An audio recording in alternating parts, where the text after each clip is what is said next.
Introduction. Many people are waiting for what they believe is a major worldwide event called the Second Coming.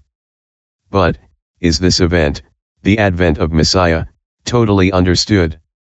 There are many problems and hypotheses regarding the gospel.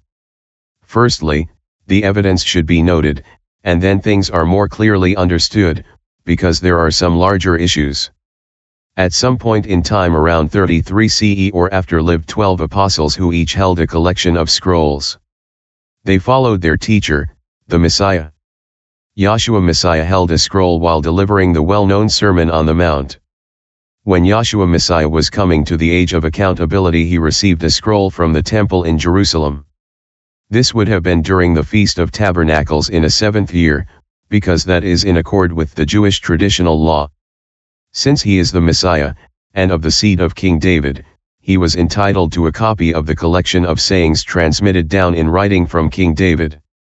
Yahshua's parents entered the outer court of the temple so Yahshua could receive a scroll. Testimony regarding the scrolls.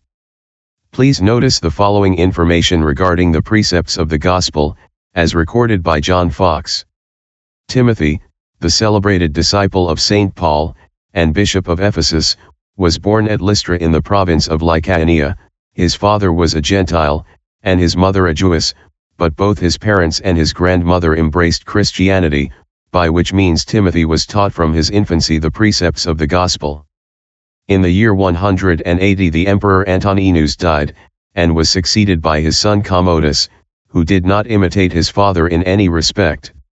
In this reign Apollonius, a Roman senator, became a martyr. This eminent person was skilled in all the polite literature of those times, and in all the purest precepts taught by the Blessed Redeemer. Notwithstanding the efforts of the heathen to exterminate the Christians and abolish their mode of faith, yet they increased so greatly as to render themselves formidable by their numbers.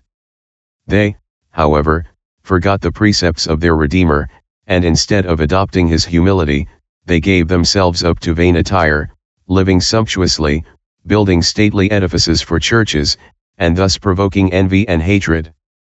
Galerius, the adopted son of Diocletian, stimulated by his mother, a bigoted pagan, persuaded the emperor to commence the persecution. It began on the 23rd of February AD 303, being the day on which the Terminalia were celebrated, and on which, as the pagans boasted, they hoped to put a termination to Christianity.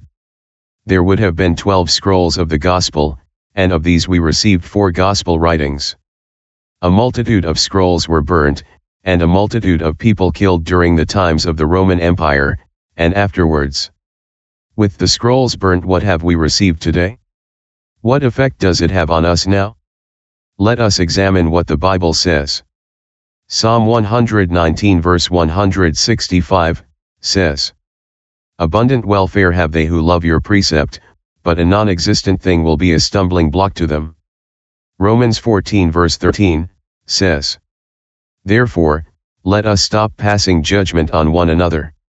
Instead, set your mind not to put any stumbling block, or an occasion of falling, in any brother's way." 1 Thessalonians 5 verse 2, says, "For yourselves know perfectly that the day of the ruler so comes as a thief in the night." The second coming is available to you today. Learn how Messiah comes as a thief in the night. In this book you will learn about the snare of the devil, and escaping from it. The problem the world faces today. The solution for this and the Great Commission. The scheme of Satan, and its unraveling by the plan of Yahweh. The importance of the book of Revelation. The principles of the way of Yahweh. And much more.